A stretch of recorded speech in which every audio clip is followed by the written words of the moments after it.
Since Hasselblad cameras don't have an official IP rating, I often get asked in my workshops, how weather resistant is my Hasselblad camera actually? Can I use it in freezing or hot temperatures, in snow, rain or dusty environments?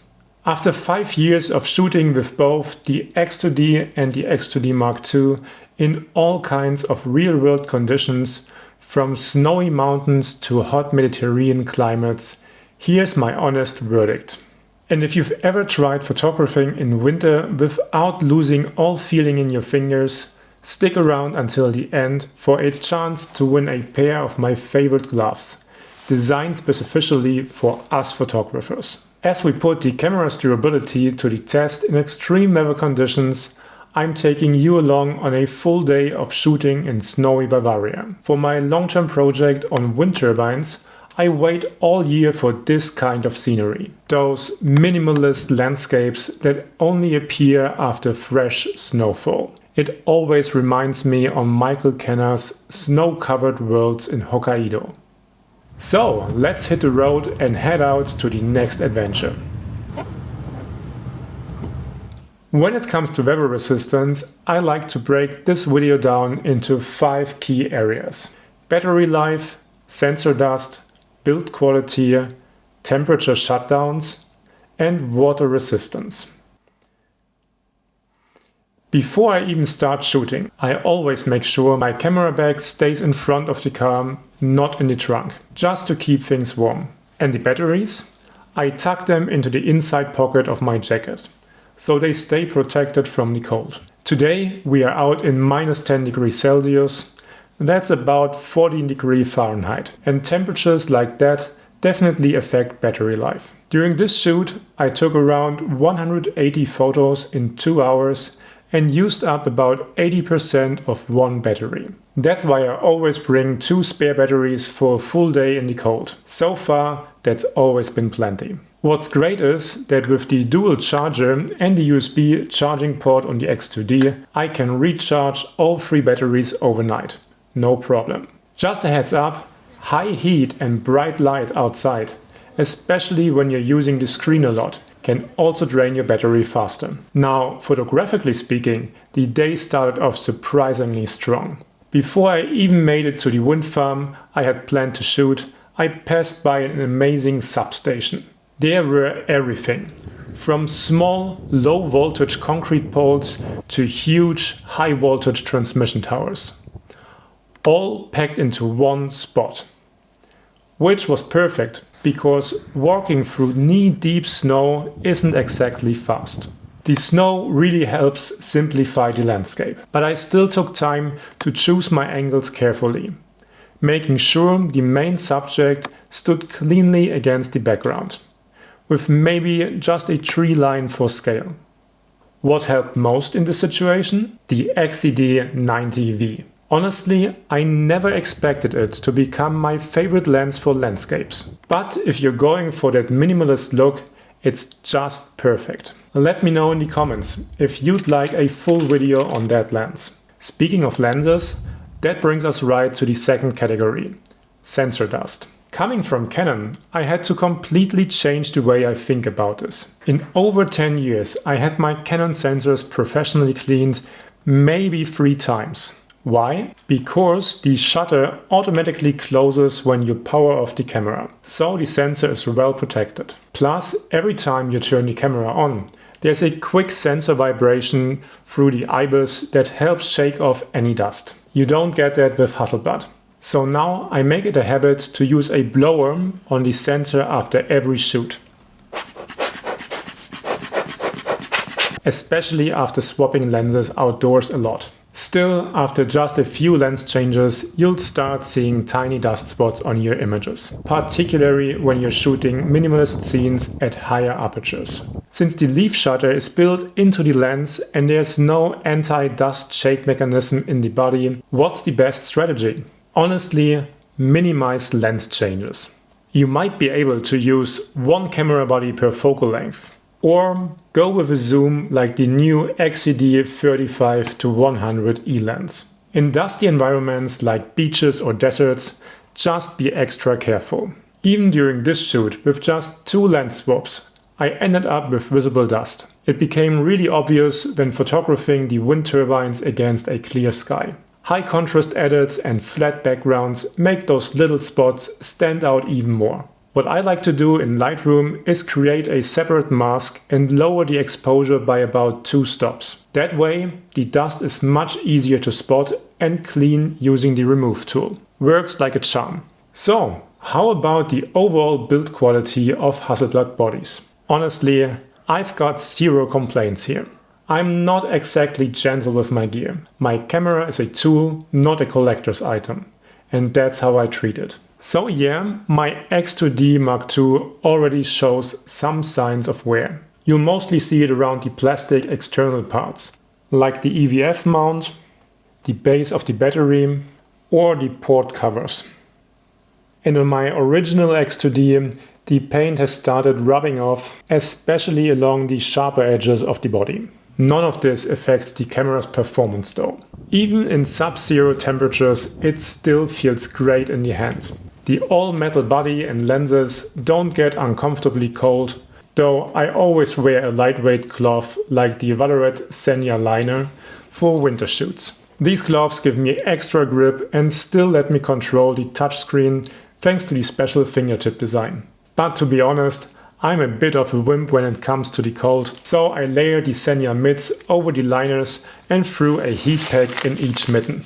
No issues after that. Warm hands, full control, even at minus 10 degrees Celsius. How does the camera actually handle these kind of temperatures? Well, it was really cold out there during my walk around the wind turbines. Combined with high humidity, and once I stepped out of the forest, the wind picked up and it started snowing lightly.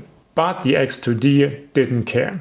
Not a single dial stuck, not a button lagged, and the menu stayed snappy. It just kept firing off those 200 megabyte files like nothing was happening. Unlike my Osmo Pocket 3, which took a little dive into the snow and decided to take a 15-minute nap in my jacket pocket before it would turn back on. Meanwhile, I kept circling the turbine, looking for angles that would capture its massive scale.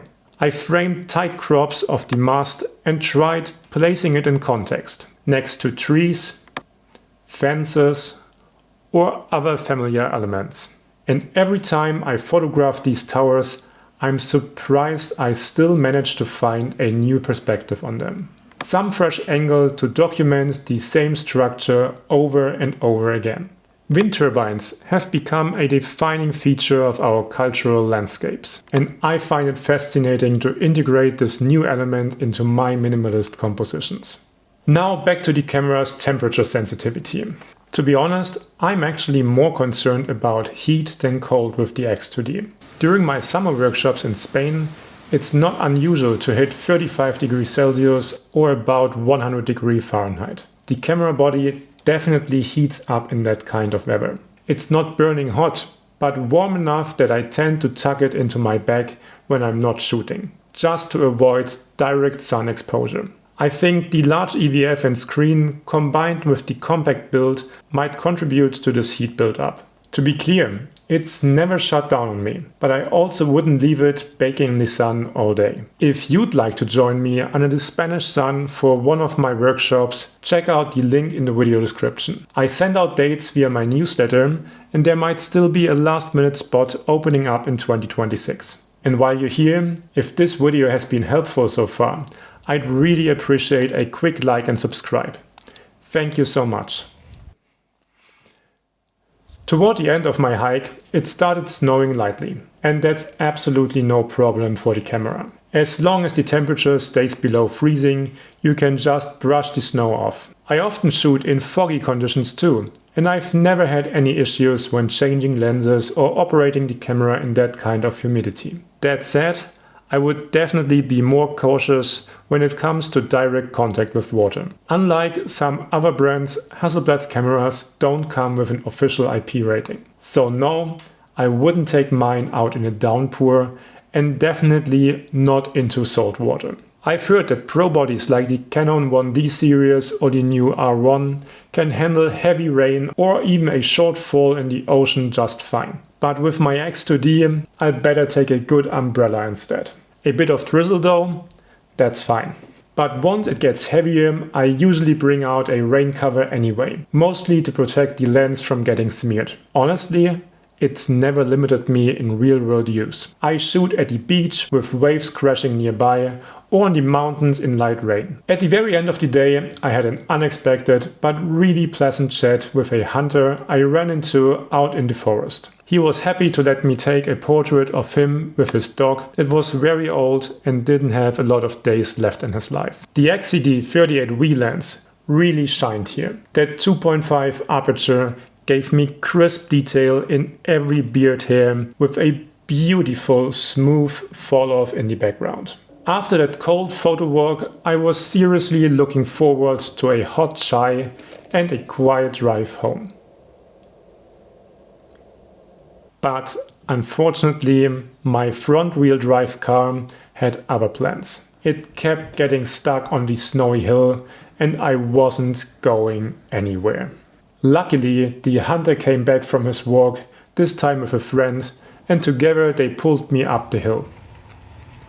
Goes to show, sometimes a well-timed portrait pays off faster than expected. Let's wrap up today's shoot. In just 2 hours, I walked away with 15 solid portfolio shots. Not bad at all.